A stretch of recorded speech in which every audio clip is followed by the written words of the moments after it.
Today we will be learning about commas and how to use them. You will see that the next few slides tell you all about the different uses for commas. There are some uses that are only going to be focused on later in the term, but it's a good idea for you to go through all of them, have a look at them, see how the commas are being used, and do the practice activity at the end.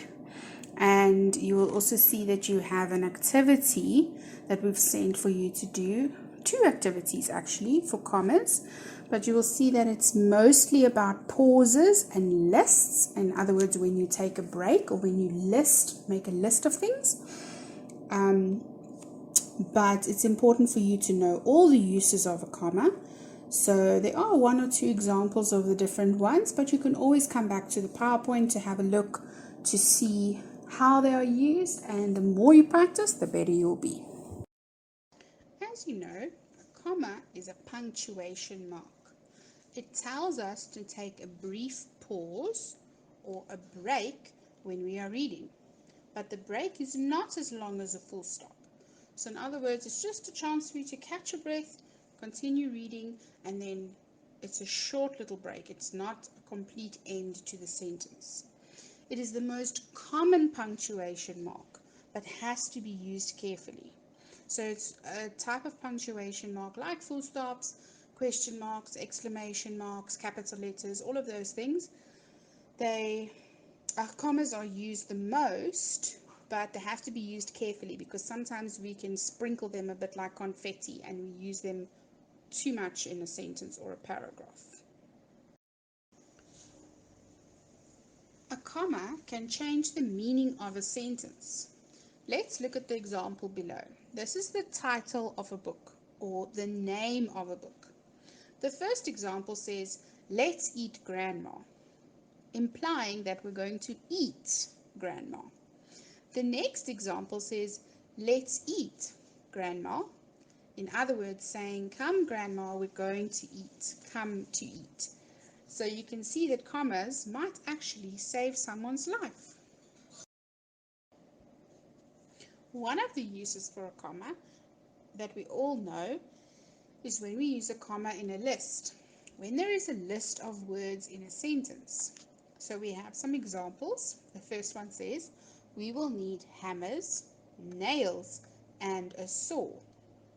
She stopped, stared, and walked away. Mr. Cherry was a kind, caring man. Sam frightened the cat, teased the dog, and annoyed the neighbors. So you can see we've got a list of a few things, and in order for us to create a little bit of a pause, but also to show that there's more things to come, we put a comma.